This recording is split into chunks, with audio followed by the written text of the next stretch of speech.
ವೀಕ್ಷಕರೇ, ಕಾಂತಾರ ಚಾಪ್ಟರ್ 1 ಚಿತ್ರ ದೇಶಾದ್ಯಂತ ಎಲ್ಲಾ ಕಡೆ ಬಿಡುಗಡೆ ಕಂಡು ಸಖತ್ ಸಕ್ಸಸ್ ಅನ್ನ ಕಾಣ್ತಾ ಇದೆ. ಈ ಚಿತ್ರ ದೇಶಾದ್ಯಂತ ಕೇವಲ ಒಂದೇ ದಿನಕ್ಕೆ 80 ಕೋಟಿಗೂ ಹೆಚ್ಚು ಕಲೆಕ್ಷನ್ ಮಾಡಿದೆ ಅಂತ ವರದಿಗಳು ತಿಳಿಸ್ತಾ ಇದ್ದಾವೆ.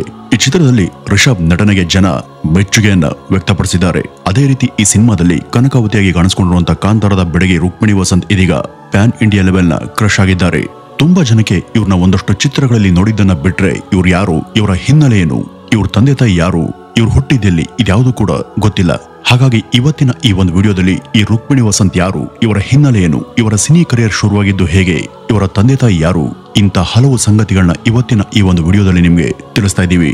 ವೀಕ್ಷಕರೇ, ಕಾಂತಾರದ ಹಲವು ವಿಶೇಷತೆಗಳಲ್ಲಿ ಅದರ ಮುಖ್ಯ ಭಾಗ ಆದಂತ ರುಕ್ಮಿಣಿ ವಸಂತ್ ಮೊದಲ ಸ್ಥಾನದಲ್ಲಿ ಬರ್ತಾರೆ. ನಿಮ್ಮಲ್ಲಿ ಇನ್ನೂ ಕೂಡ ಕಾಂತಾರ ಚಿತ್ರವನ್ನ ನೋಡದೇ ಇರೋರು ಇದ್ರೆ ಸಮಯ ಮಾಡಿಕೊಂಡು ಆ ಚಿತ್ರವನ್ನ ಒಂದ್ಸಲ ನೋಡಿ. ಈಗಾಗಲೇ ಅದನ್ನ ನೋಡಿದವರಿಗೆ ಚಿತ್ರದಲ್ಲಿ ಅವರದ್ದು ಯಾವ ಪಾತ್ರ, ಅವರ ನಟನೆ ಹೇಗಿದೆ ಅಂತ ಗೊತ್ತಿರುತ್ತೆ. ಹೀಗಾಗಿ ಅದರ ಚರ್ಚೆಯಲ್ಲಿ ಅನಗತ್ಯ. ವೀಕ್ಷಕರೇ, ಈ ರುಕ್ಮಿಣಿ ವಸಂತ್ ಬೇರೆ ಭಾಷೆಯಿಂದ ಬಂದವರಲ್ಲ, ಅವರು ಕನ್ನಡದವರು. ಹುಟ್ಟಿದ್ದು ಕೂಡ ಬೆಂಗಳೂರಲ್ಲಿಯೇ. 1996 ಡಿಸೆಂಬರ್ 10ನೇ ತಾರೀಕು ಕರ್ನಲ್ ವಸಂತ್ ವೇಣುಗೋಪಾಲ್ ಹಾಗೂ ಸುಭಾಷಿಣಿ ವಸಂತ್ ದಂಪತಿಗೆ ಜನಿಸಿದಂತವರು ಬೆಂಗಳೂರಿನ ಆರ್ಮಿ ಹಾಗೂ ಏರ್ ಫೋರ್ಸ್ ಕಲಿಕಾ ಕೇಂದ್ರಗಳಲ್ಲಿ ತಮ್ಮ ಶಿಕ್ಷಣವನ್ನ ಮುಗಿಸ್ತಾರೆ. ಇವ್ರ ತಂದೆ ವಸಂತ್ ವೇಣುಗೋಪಾಲ್ ರವರು ಮಿಲಿಟರಿಯಲ್ಲಿ ಕರ್ನಲ್ ಆಗಿದ್ದವರು ಹಾಗೂ ಕರ್ನಾಟಕದಿಂದ ಘನತೆವೆತ್ತ ಅಶೋಕ ಚಕ್ರ ಪ್ರಶಸ್ತಿಯನ್ನು ಪಡೆದವರಲ್ಲಿ ಇವರೇ ಮೊದಲಿಗರು. ಮಿಲಿಟರಿ ಹಿನ್ನೆಲೆ ಕುಟುಂಬದಲ್ಲಿ ಜನಿಸಿದಂತ ರುಕ್ಮಿಣಿ ಅವರ ಬಾಲ್ಯ ಹಾಗೂ ಜೀವನ ಅತ್ಯಂತ ಶಿಸ್ತಿನಿಂದ ಕೂಡಿತ್ತು. PU ಆರ್ಮಿ ಶಾಲೆಗಳಲ್ಲಿ ಕಲಿತಂತ ಅವ್ರಿಗೆ ಮೊದಲಿಂದನೂ ನಟನೆಯಲ್ಲಿ ವಿಶೇಷ ಆಸಕ್ತಿ ಇತ್ತು. ಸಾಮಾನ್ಯವಾಗಿ ಮಿಲಿಟರಿ ಕುಟುಂಬದಲ್ಲಿ, ಅದರಲ್ಲೂ ಅಂತ ಪರಿವಾರಕ್ಕೆ ಸೇರಿದಂತ ಹೆಣ್ಮಕ್ಳಿಗೆ ಸಿನಿಮಾ ಹಾಗೂ ಅಭಿನಯದ ಕಡೆ ಬರೋದಿಕ್ಕೆ ಅಂತ ಮುಕ್ತ ಅವಕಾಶ ಇರೋದಿಲ್ಲ. ಆದ್ರೆ ಈ ರುಕ್ಮಿಣಿ ಅವರ ಅಭಿಲಾಷೆಗಳಿಗೆ ಅವ್ರ ಮನೆಯವರು ಯಾವತ್ತೂ ಕೂಡ ಅಡ್ಡಿಯನ್ನ ಪಡಿಸ್ತಿಲ್ಲ. ಮಿಲಿಟರಿ ಪರಿವಾರ ಅಂದ ತಕ್ಷಣ ಮನೆಯಲ್ಲಿ ಇರುವಂತ ಎಲ್ಲರೂ ಕೂಡ ಸದಾ ಕಲೆಯನ್ನ ತಿರಸ್ಕರಿಸಬೇಕು ಅಂತ ಏನಿಲ್ಲ.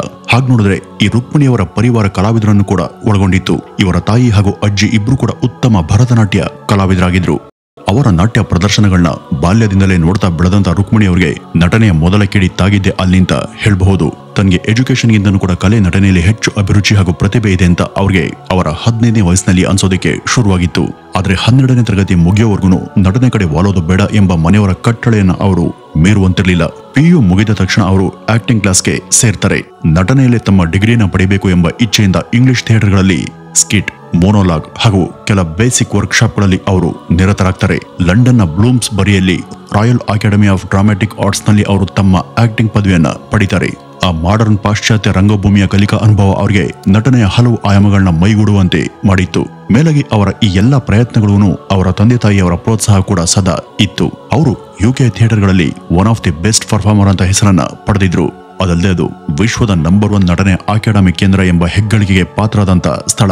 ಅಲ್ಲಿ ನಮ್ಮವರು ಯಾರೋ ಒಬ್ರು ಸೇರಿ ಬೆಸ್ಟ್ ಅಂತ ಅವರು ಕೊಡುವಂತ ಡಿಗ್ರಿನ ಪಡೆದು ಬರೋದು ಅಂದ್ರೆ ನಿಜಕ್ಕೂ ಸಾಧನೆಯೇ ಅಲ್ವಾ. ಆದ್ರೆ ಇವ್ರಿಗೆ ನಿಜವಾದ ಸವಾಲು ಎದುರಾಗೋದು ಅಲ್ಲಿಂದ ವಾಪಸ್ ಭಾರತಕ್ಕೆ ಬಂದು ಇಲ್ಲಿಯ ಆಡಿಷನ್ಗಳನ್ನ ಫೇಸ್ ಮಾಡಿದಾಗ. ರುಕ್ಮಿಣಿ ಇಲ್ಲಿಗೆ ಹಿಂದಿರುಗಿ ಬಂದಾಗ ಅವರು ಕೂಡ ಇದೇ ಸಂದರ್ಭವನ್ನ ಎದುರಿಸ್ತಾರೆ.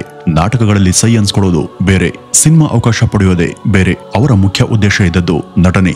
ಇಲ್ಲಿ ಹಲವು ಥಿಯೇಟರ್ಗಳಲ್ಲಿ ಡ್ರಾಮಾಗಳ ಆಡಿಷನ್ಗೆ ಅವರು ಸುಲಭವಾಗಿ ಆಯ್ಕೆಯಾಗಬಹುದಿತ್ತು, ಆದ್ರೆ ಸಿನಿಮಾಗೆ ಆಯ್ಕೆಯಾಗುವುದು ಕಷ್ಟ. ಅದಕ್ಕಾಗಿ ಅವರು ಎಲ್ಲ ಆಡಿಷನ್ಗೂ ಭೇಟಿ ಕೊಡ್ತಾರೆ. ಈ ರೀತಿ ಹಲವು ಸುತ್ತಾಟಗಳ ಬಳಿಕ ಅವರಿಗೆ ಸಿಗುವಂತ ಮೊದಲ ಅವಕಾಶನೇ ಬೀರ್ಬಲ್ ಚಿತ್ರ. 2019ರಲ್ಲಿ ಬಿಡುಗಡೆ ಆದಂತ ಈ ಒಂದು ಚಿತ್ರನೇ ಅವರ ಮೊದಲ ನಟನೆಯ ಚಿತ್ರ. ಅವರು ಲೀಡ್ ನಟಿಯಾಗಿ ನಟಿಸಿದಂತ ಈ ಒಂದು ಚಿತ್ರ ಹಲವು ವಿಶೇಷತೆಗಳಿಂದ ಕೂಡಿತ್ತು. ಹಾಗೆ ನೋಡಿದ್ರೆ ಇವರು ಕರ್ನಾಟಕದ ಹಲವು ಸಿನಿ ಪ್ರೇಕ್ಷಕರಿಗೆ ಪರಿಚಯ ಆಗಿದ್ದು ಸಪ್ತ ಸಾಗರದಾಚೆ ಎಲ್ಲೋ ಅನ್ನುವಂತ ಚಿತ್ರದ ಮೂಲಕ. ಆದ್ರೆ ಅದಕ್ಕೂ ಬಹಳ ಮೊದಲೇ ಬಂದಿದಂತ ಬೀರ್ಬಲ್ ಚಿತ್ರದಲ್ಲಿ ಇವರ ಜಾಹ್ನವಿ ಪಾತ್ರ ತುಂಬಾ ಜನಕ್ಕೆ ಬಹುಶಃ ಗೊತ್ತಿರೋದಿಲ್ಲ. ಅದೇ ವರ್ಷ ಇವರು ಅಪ್ಸ್ಟಾರ್ಸ್ ಅನ್ನುವಂತ ಹಿಂದಿಯ ಚಿತ್ರವೊಂದರಲ್ಲಿ NGO ಹುಡುಗಿಯ ಪಾತ್ರವನ್ನ ಮಾಡ್ತಾರೆ. ನಟಿಸಿದಂತ ಮೊದಲ ಕನ್ನಡ ಸಿನಿಮಾದಲ್ಲೇ ಇವರು ನಾಯಕ ನಟಿ ಆಗಿದ್ರು ಕೂಡ ಅದಾದ ನಂತರ ಅವ್ರಿಗೆ ಅವಕಾಶಗಳ ಸುರಿಮಳೆಯನ್ನು ಅವ್ರ ಕಡೆ ಹರಿದು ಬರಲಿಲ್ಲ. ಇದಾದ ನಂತರ 2023ರಲ್ಲಿ ಸಪ್ತ ಸಾಗರದಾಚೆ ಎಲ್ಲೋ ಚಿತ್ರಕ್ಕೆ ಅವರು ಆಯ್ಕೆ ಆಗ್ತಾರೆ. ಇನ್ನು ನಟನೆ ಆಚೆಗೆ ಅದರ ಮನೋಧರ್ಮ ಹಾಗೂ ಎಥಿಕ್ಸ್ ಬಗ್ಗೆ ಈ ರುಕ್ಮಿಣಿ ತುಂಬಾ ಕೇರ್ ಮಾಡ್ತಾರೆ. ನಟನೆ ಮಾಡೋದು ಬೇರೆ, ಅದ್ರ ಕಡೆಗೆ ಕಲಾವಿದರಿಗೆ ಇರಬೇಕಾದಂತ ಆಂತರಿಕ ಕನ್ಸರ್ನ್ ಬೇರೆ. ನಟನೆಗೂ ಮುನ್ನ ಅವರು ವೀಕ್ಷಕರಾಗಬೇಕು. ತಮ್ಮ ಪಾತ್ರ ಯಾವುದೇ ಇರಲಿ ಅದನ್ನ ಮೊದಲು ವೀಕ್ಷಕರಾಗಿ ನಿಂತು ನೋಡಿದಾಗಲೇ ಅದಕ್ಕೆ ಬೇಕಾದಂತ ಸಿದ್ಧತೆ ಹೊಂದೋದಕ್ಕೆ ಸಾಧ್ಯ ಅನ್ನುವಂಥ ತತ್ವ ಅವರದ್ದು. ಅದರ ಅತ್ಯುತ್ತಮ ಪರಿಣಾಮನೇ ಸಪ್ತ ಸಾಗರದಾಚೆ ಎಲ್ಲೋ ಚಿತ್ರದಲ್ಲಿ ಅವರ ಪ್ರಿಯ ಪಾತ್ರದ ಅವರ ಪೋಷಣೆ. ಇದರ ಸೈಡ್ ಎ ಹಾಗೂ ಬಿ ಎರಡರಲ್ಲೂ ಕೂಡ ಸಾಗುವಂತ ಅವರ ಪಾತ್ರ ಅನಿರೀಕ್ಷಿತ ತಿರುವನ್ನ ಪಡೆಯುತ್ತೆ. ಸೈಡ್ ಎ ಇಂದ ಸೈಡ್ ಬಿ ವರೆಗೂ ಅದು ವಿಕಾಸ ಆಗುವಂತ ಬಗೆಯನ್ನ ಅವರು ನಟಿಯಾಗಿ ಹಾಗೂ ವೀಕ್ಷಕಿಯಾಗಿ ನಡೆಸಿದಂತ ಪಾತ್ರದ ವಿಮರ್ಶೆ ಹೋಮ್ವರ್ಕ್ ಇಲ್ಲಿ ಗಮನೀಯವಾದದ್ದು. ನಟನೆಯ ಜೊತೆ ಕಥೆಯನ್ನು ಕೂಡ ಬರೆದು ಸಿದ್ಧಪಡಿಸುವಂತ ಅಪರೂಪದ ಟ್ಯಾಲೆಂಟ್ ಅವ್ರಿಗಿದೆ. ಇದನ್ನ ಹೆಚ್ಚಿನ ನಟಿಯರಲ್ಲಿ ನಾವು ಕಾಣೋದಕ್ಕೆ ಸಾಧ್ಯ ಇಲ್ಲ. ರುಕ್ಮಿಣಿ ತಮ್ಮ ಪ್ರತಿ ಪ್ರಾಜೆಕ್ಟ್ ನ ದಿನಚರಿಯನ್ನ ಬರೆದಿರ್ತಾರೆ. ಅಲ್ಲಿ ಅವರು ನೋಡುವ, ಕಲಿಯುವ, ಮಾಡುವ ಎಲ್ಲವನ್ನೂ ಕೂಡ ದಾಖಲಿಸಿ ಆಗಾಗ ಅದರ ಫ್ಲಾಶ್ ಬ್ಯಾಕ್ಗೆ ಹೊರಳಿ ನೋಡುವಂತ ಹವ್ಯಾಸ ಅವ್ರಿಗೆ ಇದೆ. ತಮ್ಮ ಕೆಲಸದ ಮೇಲೆ ಅವ್ರಿಗೆ ಇರುವಂತ ನಂಬಿಕೆ ಹಾಗೂ ಆಧ್ಯಾತ್ಮಿಕ ಭಾವ ಸಂವೇದನೆ ಅಂತದ್ದು. ಈ ಎಲ್ಲ ವಿಶೇಷ ಸಂಗತಿಗಳಿಂದಾಗಿ ರುಕ್ಮಿಣಿ ಉಳಿದೆಲ್ಲರಿಗಿಂತನೂ ಕೂಡ ವಿಶೇಷ ಕಲಾವಿದೆಯಾಗಿ ಹೊರಹೊಮ್ಮುತ್ತಾರೆ. ಈ 6 ವರ್ಷಗಳಲ್ಲಿ ಅವರು ಕನ್ನಡ ಸೇರಿದಂತೆ ತಮಿಳು, ಹಿಂದಿ, ತೆಲುಗು ಹೀಗೆ ವಿವಿಧ ಭಾಷೆಗಳಲ್ಲಿ ಅಭಿನಯಿಸಿದ್ದಾರೆ. ಅವ್ರಿಗೆ ಈಗ ನಿಜವಾದ ಬ್ರೇಕ್ ಥ್ರೂ ಸಿಕ್ಕಿರೋದು ಕಾಂತಾರ ಚಿತ್ರದಿಂದ. ಇನ್ನು ಇದರ ಸಕ್ಸಸ್ ಅವರನ್ನ ಹಿಂದೆ ತಿರುಗಿ ನೋಡಿದ ಹಾಗೆ ಮುಂದಕ್ಕೆ ಕರೆದೊಯ್ಯುವ ಬಗ್ಗೆ ಅವರಿಗೆ ಭರವಸೆ ಸಿಕ್ಕಿದೆ. ಈ ಸಿನಿಮಾ ಆಯ್ಕೆಯಲ್ಲಿ ರಿಜೆಕ್ಷನ್ಗಳು, ಸೋಲುಗಳು ಇದ್ದದ್ದೇ. ಎಷ್ಟೋ ಸಲ ಅವುಗಳ ಹೊಡೆತದಿಂದಾಗಿ ಅನೇಕರಿಗೆ ಹೊರಬರೋದೇ ಕಷ್ಟ ಆಗುತ್ತೆ. ಆದರೆ ರುಕ್ಮಿಣಿ ಅವರಿಗೆ ಅವೇನು ಅಂತ ಸವಾಲುಗಳಾಗಿರ್ಲಿಲ್ಲ. ಯಾಕೆಂದ್ರೆ ಅವರ ನಿಜ ಬದುಕಲ್ಲಿ ಅವರು ಅದಕ್ಕಿಂತ ಹೆಚ್ಚಿನ ಸಂದಿಗ್ಧತೆಗಳನ್ನ ಅತಿ ಹತ್ತಿರದಿಂದ ನೋಡಿ ಗೆದ್ದು ಬಂದವರು. ಅವರ ವೈಯಕ್ತಿಕ ಬದುಕು ಮೊದಲ ಬಾರಿಗೆ ವ್ಯತ್ಯಾಸ ಆಗಿದ್ದು 2007ರಲ್ಲಿ. ಅದು ಅವರ ತಂದೆ ಅಚಾನಕ್ ಸಾವಿನಿಂದ.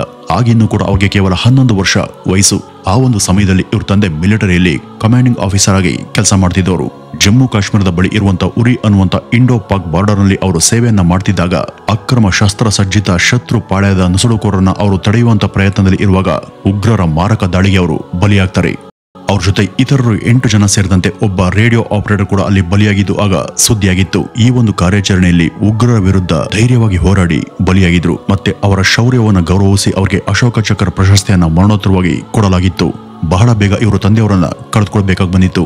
ಇದು ಅವ್ರಿಗೆ ಆದಂತ ಮೊದಲ ಆಘಾತ. ಇಂಥ ಸಮಯದಲ್ಲಿ ಅವ್ರ ತಾಯಿ ರುಕ್ಮಿಣಿಯವರ ಎಲ್ಲಾ ಬಾಧ್ಯತೆಯನ್ನ ಹೊತ್ತು ಅವರನ್ನ ಇಲ್ಲಿವರೆಗೂ ಕರೆತಂದದ್ದು ನಿಜಕ್ಕೂ ಅವರ ಸಾಧನೆ ಸರಿ. ಅಮೂಲ್ಯವಾದುದನ್ನ ಕಳೆದುಕೊಂಡಾಗ ಆಗುವಂತ ಆ ನೋವಿಗೆ ಬೆನ್ನನ್ನು ಕೊಟ್ರೆ ಅದು ಜೀವನದ ಸಾಕಷ್ಟು ಪಾಠವನ್ನ ಕಲಿಸುತ್ತೆ. ಅದಕ್ಕಿಂತ ದೊಡ್ಡ ಗುರು ಬೇರೆ ಬೇಕಿಲ್ಲ. ತಂದೆ ಹುತಾತ್ಮರಾದಾಗ ರುಕ್ಮಿಣಿ ವಸಂತ್ ಅವ್ರಿಗೆ ಇನ್ನೂ ಕೂಡ ಚಿಕ್ಕ ವಯಸ್ಸು. ಆಗ ಅವ್ರಿಗೆ ಅದೇನು ಅಂತಾನೂ ಕೂಡ ಗೊತ್ತಿರಲಿಲ್ಲ. ಈಗಲೂ ಕೂಡ ಅವ್ರ ತಾಯಿ ಈ ಬಗ್ಗೆ ಇವ್ರಿಗೆ ಹೇಳಿರೋದು ಮಾತ್ರ ನೆನಪಲ್ಲಿದೆ. ಇನ್ನು ಚಿತ್ರರಂಗದಲ್ಲಿ ಅವರು ಕಂಡದ್ದು, ಕಲ್ತಿದ್ದು ಕೂಡ ಸಾಕಷ್ಟಿದೆ. ಅವರ ಕೋ ಆರ್ಟಿಸ್ಟ್ ಆದಂತ ರಕ್ಷಿತ್ ಶೆಟ್ಟಿ ಅವ್ರಿಗೆ ಈ ಒಂದು ಕ್ಷೇತ್ರದಲ್ಲಿ ಸಿಕ್ಕಂತ ಮೊದಲ ಬೆಸ್ಟ್ ಸಹೋದ್ಯೋಗಿ. ಈಗ ರಿಷಬ್, ಹೇಮಂತ್ ಕುಮಾರ್ ತರಹದ ಚಿತ್ರರಂಗದ ಧುರೀಣರು ಹಾಗೂ ಹೊಂಬಾಳೆ ಫಿಲಿಮ್ಸ್ ತರಹದ ಕನ್ನಡದ ಬೆಸ್ಟ್ ಪ್ರೊಡಕ್ಷನ್ ಹೌಸ್ ನಿಂದ ಸಿನಿಮಾ ಅಂದ್ರೆ ಏನು, ಅದರ ನಟನೆ ಅಂದ್ರೆ ಏನು, ಇಲ್ಲಿ ಯಶಸ್ಸನ್ನ ಹೇಗ್ ಪಡೆಯೋದು, ಯಶಸ್ಸು ಸಿಕ್ಕ ನಂತರ ಅದನ್ನ ಕ್ಯಾರಿ ಮಾಡ್ತಾ ಸಾಗೋದು ಹೇಗೆ ಅನ್ನೋದು ಅವ್ರಿಗೆ ಗೊತ್ತಾಗಿದೆ. ಸ್ವಭಾವತಃ ಶಾಂತ ಮನಸ್ಥಿತಿಯ ಆಧ್ಯಾತ್ಮಿಕ ನಿಲುವಿನ ಕಲಿಕಾ ಗುಣದ ರುಕ್ಮಿಣಿ ವಸಂತ್ ಕನ್ನಡಕ್ಕೆ ಸಿಕ್ಕಂತ ನಿಜವಾದ ಕೊಡುಗೆ ಅಂದ್ರೆ ತಪ್ಪಾಗೋದಿಲ್ಲ. ಜೀವನದಲ್ಲೇ ಆಗ್ಲಿ, ವೃತ್ತಿ ಬದುಕಲ್ಲೇ ಆಗ್ಲಿ ತಾಳ್ಮೆ, ಸಂಯಮ, ಶ್ರದ್ಧೆ ಹಾಗೂ ಫೋಕಸ್ ಇವು ಇದ್ದಾಗ ಯಶಸ್ಸು ಶತಸಿದ್ಧ ಅನ್ನೋದನ್ನ ತೋರಿಸುವಲ್ಲಿ ಅವರು ಗೆದ್ದಿದ್ದಾರೆ. ಇನ್ನು ಇವರದ್ದು ಒಂದು ಟ್ರಸ್ಟ್ ಕೂಡ ಇದೆ. ಅವ್ರ ತಾಯಿ ಸುಭಾಷಿಣಿ ವಸಂತ್ ಅವರು ತಮ್ಮ ಪತಿ ಕರ್ನಲ್ ವಸಂತ್ ವೇಣುಗೋಪಾಲ್ ರವರ ಸ್ಮರಣಾರ್ಥವಾಗಿ ಸುಭಾಷಿಣಿ ವಸಂತ್ ಮತ್ತು ಸುಭಾಷಿಣಿ ಮೆಮೋರಿಯಲ್ ಟ್ರಸ್ಟ್ ಅನ್ನ ಸ್ಥಾಪನೆ ಮಾಡಿದ್ದಾರೆ. ಈ ಒಂದು ಟ್ರಸ್ಟ್ ನಲ್ಲಿ ಮುಖ್ಯವಾಗಿ ಮೃತರಾದ ಸೈನಿಕರ ಪತ್ನಿಯರು ಮತ್ತು ಅವರ ಕುಟುಂಬಗಳಿಗೆ ಶಿಕ್ಷಣ, ಆರ್ಥಿಕ ಹಾಗೂ ಮಾನಸಿಕ ಬೆಂಬಲವನ್ನ ಒದಗಿಸ್ತಾ ಇದೆ. ವಿಶೇಷವಾಗಿ ಕರ್ನಾಟಕದಲ್ಲಿ ಮೃತಪಟ್ಟಂತ ಸೈನಿಕರ ಕುಟುಂಬದ ಮಕ್ಕಳಿಗೆ ಶಿಕ್ಷಣ, ಸಹಾಯಧನ ನೀಡುವುದರಲ್ಲಿ ಹೆಚ್ಚು ಕಾರ್ಯವನ್ನ ನಿರ್ವಹಿಸ್ತಾ ಇದೆ. ಈ ರುಕ್ಮಿಣಿ ವಸಂತ್ ಅವರು ಕೂಡ ತಮ್ಮ ತಾಯಿಯ ಜೊತೆ ಈ ಒಂದು ಟ್ರಸ್ಟ್ ಚಟುವಟಿಕೆಗಳಲ್ಲಿ ಪಾಲ್ಗೊಳ್ತಾರೆ. ವೀಕ್ಷಕರೇ, ಇಂಥ ಒಬ್ಬ ಕಲಾವಿದೆಯನ್ನ ನಮ್ಮ ಕನ್ನಡ ಸಿನಿರಂಗಕ್ಕೆ ಪರಿಚಯ ಮಾಡದಂತ ಎಲ್ರಿಗೂ ನಾವು ಅಭಿನಂದನೆಯನ್ನ ಸಲ್ಲಿಸಲೇಬೇಕು. ರುಕ್ಮಿಣಿ ವಸಂತ್ ಅವರಿಗೆ ಇನ್ನಷ್ಟು ಹೆಚ್ಚು ಅವಕಾಶಗಳು ಸಿಗಲಿ ಹಾಗೂ ಅವರ ಎಲ್ಲಾ ಪ್ರಯತ್ನಗಳು ಕೂಡ ಅವರಿಗೆ ಹೆಚ್ಚಿನ ಫಲವನ್ನ ತಂದ್ಕೊಡ್ಲಿ ಅಂತ ಆಶಿಸ್ತಾ ಈ ಒಂದು ವಿಡಿಯೋವನ್ನ ಇಲ್ಲಿಗೆ ಮುಗಿಸೋಣ. ಇನ್ನು ಈ ರುಕ್ಮಿಣಿ ವಸಂತ್ ಬಗ್ಗೆ ನಿಮ್ಮ ಅಭಿಪ್ರಾಯಗಳನ್ನ ಏನಾದರೂ ಹಂಚ್ಕೊಳ್ಬೇಕು ಅಂದ್ರೆ ಕಮೆಂಟ್ ಬಾಕ್ಸ್ ಅಲ್ಲಿ ಮುಕ್ತವಾಗಿ ಹಂಚ್ಕೊಳ್ಳಿ. ನಮಸ್ಕಾರ.